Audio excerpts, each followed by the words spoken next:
नमस्कार. गोष्ट आपल्या आमदाराची या कार्यक्रमामध्ये मी केतकी विलास आपल्या सगळ्यांचं अगदी मनापासून स्वागत करते. आपला आमदार आपल्या मतदारसंघाचा विकास कसा घडवून आणतोय याबाबत तिथल्या जनतेला उत्सुकता असणं हे अगदीच स्वाभाविक आहे. मात्र विकास म्हणजे केवळ शहरीकरण किंवा अत्याधुनिकीकरण किंवा औद्योगिकीकरण हा तिथल्या जनतेच्या मनात थोडासा गैरसमज झालेला आढळतो.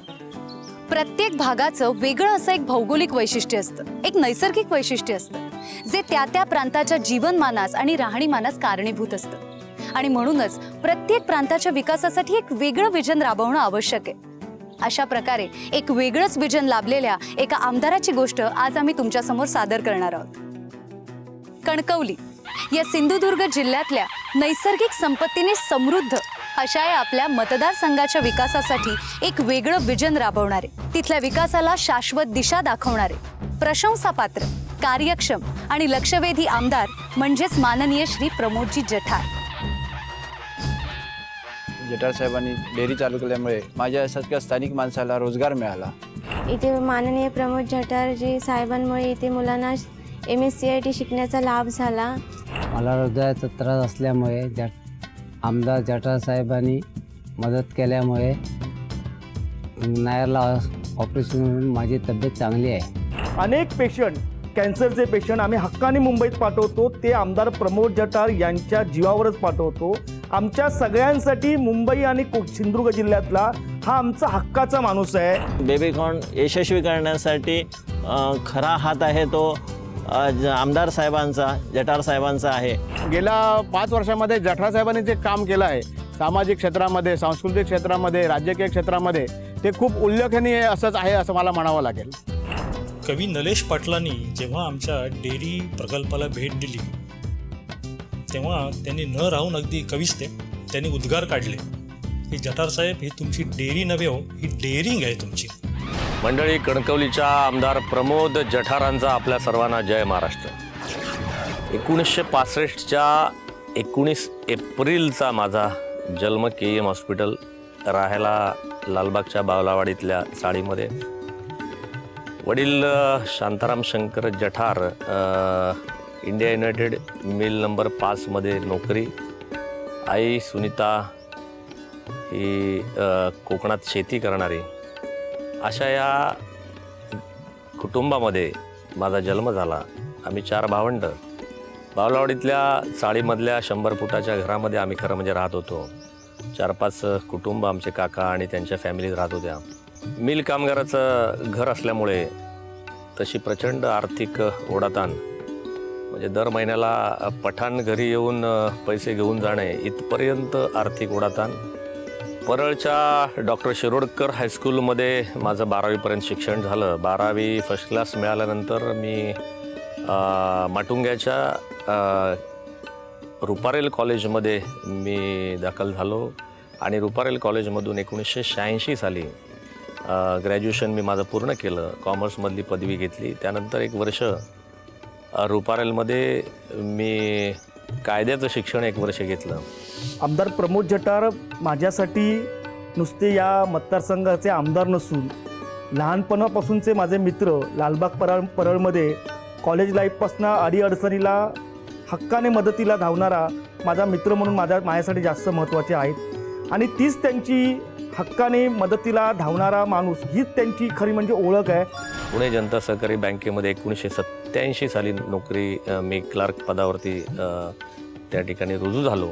आणि मग त्या बँकेत झालेल्या कर्मचाऱ्यांच्या निवडणुकीमध्ये, स्टाफच्या निवडणुकीमध्ये प्रथम निवडणूक मी लढवली 1995 साली. आणि मग त्या निवडणुकीच्या माध्यमातून हळूहळू युनियनचं काम सुरू केलं. त्याच्यानंतर मी त्याच बँकेत ऑफिसर झालो, त्याच बँकेत मॅनेजर झालो. एवढंच नव्हे तर त्या बँकेचा सेवक संचालक, ज्याला स्टाफ डायरेक्टर म्हणतात, तो स्टाफ डायरेक्टरसुद्धा 4 वर्ष त्या ठिकाणी राहिलो. आमचं लग्न 1 डिसेंबर 1995 साली झालं. त्या क्षणी मीही सारस्वत बँकेत होते आणि मिस्टरही जनता सहकारी पुणे बँकेत होते. आणि त्यांनी 10 वर्ष बँकेत नोकरी केली आणि त्यानंतर त्यांचा कल व्यवसायाकडे जाऊ लागला. आणि माझी नोकरी भरभक्कम असल्यामुळे त्यांनी तो बँकेचा जॉब सोडला आणि घरून विरोध होता बँकेची नोकरी, एवढी चांगली नोकरी का सोडावी, परंतु माझी नोकरी व्यवस्थित असल्यामुळे आणि भरभक्कम असल्यामुळे त्याने तो जॉब सोडला आणि ते कन्स्ट्रक्शनमध्ये गेले आणि मग त्यातही त्यांनी यश संपादन केलं.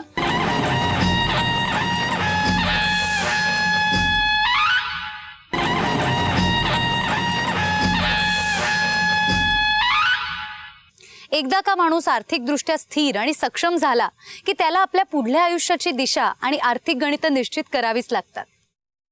पण मग अशा वेळेस बहुतांश लोक आपल्या पुढील पिढ्यांना काय फायदेमंद ठरेल अशा दृष्टीने आर्थिक गुंतवणूक करतात.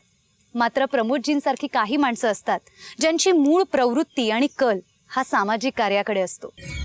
कोकणामध्ये आल्यानंतर कासारडे या गावी काही जागा मी घेतली, तिथे घर बांधलं आणि नंतर मग हळूहळू एक डेव्हलपमेंट सुरू झाली.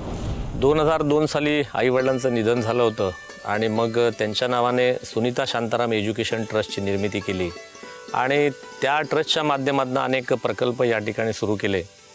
तेव्हाच सिंधुभूमीच्या नावाने सिंधुदुर्गातली एक संस्था म्हणून सिंधुभूमी या भूमीत काम करणारी म्हणून सिंधुभूमी या नावाने NGO सुरू करण्याचं मी काम सुरू केलं. त्याच्यातून सिंधुभूमी फाउंडेशन आली, कृषी सेवा केंद्र आलं, रुग्णसेवा समिती आली, तंत्र शिक्षण संस्था आली, रोजगार आणि प्रशिक्षण मार्गदर्शन केंद्र आलं, टेक्निकल स्कूल आलं. अशा अनेक गोष्टी बालवाडीपासून त्या सगळ्या त्या ठिकाणी निर्माण झाल्या.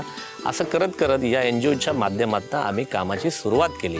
मी या सिंधुभूमी तंत्रशिक्षण संस्था जी आमदार प्रमोद जठार साहेबांनी स्थापन केली त्यामध्ये ऑटोमोबाईल ट्रेडसाठी शिकवत होतो आणि आलेल्या या अनुभवाच्या जोरावर मी आज ST महामंडळ कणकवली डेपो येथे कार्यरत आहे. माननीय प्रमोदजी जठार साहेब यांनी 2008 साली महिला उत्कर्ष संघ स्थापन केला. त्यातून आम्हाला महिलांचा उत्कर्ष साधण्याचा त्यांनी प्रयत्न केला. 20-25 महिलांना उद्योग चालू करण्यासाठी सहकार्य केलं. पापड उद्योग चालू केला, लोणची, पिठं असं महिलांनी एकत्र येऊन काम करावं हा त्यांचा हेतू होता.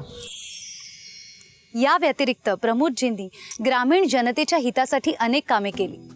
उदाहरणार्थ सिंधुभूमी कृषी सेवा केंद्राच्या माध्यमातून शेतकऱ्यांना बी बियाणे, खते तसेच कीटकनाशकांचे वाटप करणे, शेतीविषयक मोफत सल्ला देणे व प्रशिक्षण वर्ग चालवणे.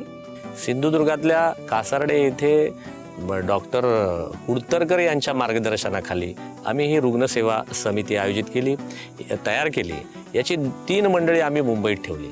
कोकणामधला कुठलाही माणूस आजारी पडल्यानंतर जर त्याला मुंबईमध्ये KM टाटा JJ नायर या रुग्णालयामधनं जर त्या ठिकाणी ॲडमिट करायचं असेल किंवा नेऊन सोडायचं असेल किंवा त्यांचं त्या ठिकाणी पुढची रुग्णाची सेवा द्यायची असेल तर ही आमची सगळी मंडळी मदत करतात. त्याला लागणारा जो काही खर्च आहे, त्या ठिकाणी येणारा आरोग्याचा खर्च आहे, रुग्णसेवेसाठी येणारा खर्च आहे, हा विविध संस्थांच्या माध्यमातून गोळा करण्याचं काम आमचं हे कार्यालय करतं. हृदयविकाराच्या आजाराने मी त्रस्त झालेलो होतो. मला पैशाअभावी ऑपरेशन रखडलेलं होतं, त्याच्यामुळे खूप त्रास होत होता.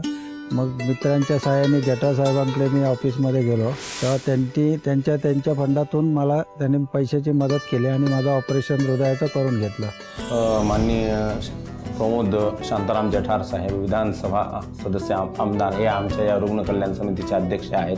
त्यांचं आम्हाला नेहमीच या रुग्णालयासाठी सहकार्य असतं आणि माननीय प्रमोद जठार साहेबांनी या रुग्णालयाला सोनोग्राफी मशीन ही भेट दिलेली आहेत. या ठिकाणी एक ॲम्ब्युलन्स सेवा आम्ही निर्माण करण्याचा प्रयत्न केला. 3 तालुक्यांना 3 ॲम्ब्युलन्स सुरुवातीला मी दिल्या. क्षेत्र कुठलंही असो, लोकप्रियता आणि लोकमान्यता या गोष्टी मागून मिळत नाही, त्या मिळवाव्या लागतात. आणि म्हणूनच त्यासाठी एका विशिष्ट दर्जाची आणि विशिष्ट स्तराची कामं करणं गरजेचं आहे. राजकारणात तर समाजकार्य, लोकमान्यता, नेतृत्व गुण या निकषांच्या जोरावर प्रस्थापित पक्ष उमेदवार निवडतात आणि या निकषांच्या जोरावरच प्रमोदजी सक्रिय राजकारणात येऊ शकतात. ऑक्टोबर 2009ला निवडणूक जाहीर झाली आणि मी निवडणुकीच्या रिंगणात उतरलो. त्या महाराष्ट्राच्या निवडणुकीमध्ये सगळ्यात कमी मताने निवडून येणारा म्हणजे फक्त 34 मताने निवडून येणारा आमदार प्रमोद जठार MPSCच्या पुस्तकामध्ये नोंद झालेला आमदार. देवगड, कणकवली आणि वैभववाडी या 3 तालुक्यांचा मी आमदार झालो होतो. प्रत्येक तालुक्याची एक विजन डॉक्युमेंट त्या ठिकाणी तयार केलं. देवगडमध्ये पवन ऊर्जा प्रकल्प देवगडच्या किनारपट्टीवरती 15 वर्षापासून बंद पडलेल्या अवस्थेत होता. हा प्रकल्प पुन्हा सुरू करून घेतला. लवकरच त्या ठिकाणी 10 मेगावॅट वीज निर्मितीचं काम सुरू होईल. आनंदवाडी प्रकल्प मच्छीमारांना विश्वासात न घेता त्यांच्यावर लादला गेला होता आणि त्यामुळे प्रखर विरोध मच्छीमारांनी केला होता. पण प्रमोदजींनी आल्यानंतर आम्ही सगळ्यांनी त्यांच्या बैठका घेतल्या आणि मूळ असलेला पण त्यांनी काम सुरू केलं होतं आणि काम सुरू केलेलं मच्छीमारांनी बंद पाडलं होतं. त्यांचं म्हणणं एवढंच होतं की आमच्या कार्यक्षेत्रात 500 मीटर सोडून तुम्ही तो प्रकल्प राबवावा आणि हे काय ते तयार नव्हते. मग प्लॅन बदलायला लागेल, केंद्रापासून हे करायला लागेल, पण ते करावं असा आग्रह धरून प्रमोदजींनी सगळ्या वरपर्यंत त्याचा पाठपुरावा करून तो मूळ असलेला प्लॅन बदलला. 500 मीटर अंतर वगळून नवीन प्लॅन आला आणि तर ते काम सुरू होईल. वर्ल्ड बेस्ट हापूस खरं म्हणजे देवगडमधला जातो आणि या आंब्यावरती शेवटच्या काळामध्ये प्रोसेसिंग व्हावं, एखादी कॅनिंग फॅक्टरी व्हावी अशी आमचे माजी तत्कालीन आमदार आप्पासाहेब गोगटे, अजितराव गोगटे यांची प्रचंड इच्छा होती. तसं प्रस्तावसुद्धा त्यांनी शासनाकडे दिला होता. हा प्रस्ताव मंजूर करून घेतला. जवळजवळ 8 ते 10 कोटीचा आंब्यावरती प्रक्रिया करणारा सहकारातला कोकणातला पहिला प्रकल्प कुणकेश्वरच्या दाभोळ गावाजवळ सुरू आहे. ह्याशिवाय देवगड येथे त्यांनी 1 कोटींचं क्रीडा संकुल मंजूर करून घेतले. तसंच देवगडच्या पर्यटन विकासाकरता देवगड किल्ल्यावर लेझर शो आणि गार्डन करता 2 कोटी रुपये मंजूर करून घेतले. देवगड नगरपंचायतसाठीही प्रमोदजींनी पुढाकार घेतलाय. हे झालं देवगड तालुक्यासाठी, परंतु वैभववाडी तालुक्यासाठीही अनेक महत्त्वाच्या योजना व कामं प्रमोदजींनी मंजूर करून घेतली आहेत. ठरवलं की वैभववाडीमध्ये सुद्धा एक डेअरीचा प्रकल्प सुरू करावा आणि त्याप्रमाणे कोकण दूध या नावाची पिशवी निर्माण करणारा दुधाचा सिंधुभूमी डेअरी फार्म त्या ठिकाणी आम्ही सुरू केलं. जुलै 2011मध्ये संकलन सुरू केलं. त्यावेळेला पहिल्या दिवशी 6 लिटर दुधापासून दुसऱ्या वर्षी आम्ही 6000 लिटर संकलनापर्यंत पोहोचलो. आज 116 सेंटर आमची सिंधुभूमी डेअरीचे कार्यरत आहेत. आमचं पॅकिंगचं दूध जे प्रोसेस करून आम्ही पाठवतो BMCM TM म्हणजे बफेलो मिल्क, काऊ मिल्क आणि TMचं, ते रत्नागिरी तालुक्यात जयगड ते दोडामार्गपर्यंत आज जवळजवळ 8000 लिटर आम्ही डिस्पॅच करतो. माननीय प्रमोद जटारजी साहेब यांनी या आमच्या नादवड्याला दूध डेअरी सुरू केल्यापासून आम्ही जे दूध उत्पादक शेतकरी आहोत त्यांना आधी पहिलं म्हणजे आम्हाला महिन्यातून 3 वेळा पेमेंट भेटतं. जनावरं काही लोकांच्याकडे नव्हती, ती घेण्यासाठी म्हणून त्यांच्याकडून कर्ज आम्हाला उपलब्ध झालं आणि हे दूध आमचं दोन्ही वेळेला संकलन केलेलं त्यांच्या संस्थेकडे वेळच्या वेळी जातं आणि त्यामुळे दुधामध्ये कोणत्याही प्रकारची फॉल्टी राहत नाही किंवा निर्माण होत नाही. आता सर्वसाधारण ही डेअरी इथं सुरू झाल्यापासून सर्व लोकांना, सर्व दूध उत्पादक शेतकऱ्यांना त्याचा चांगलाच फायदा झालेला आहे.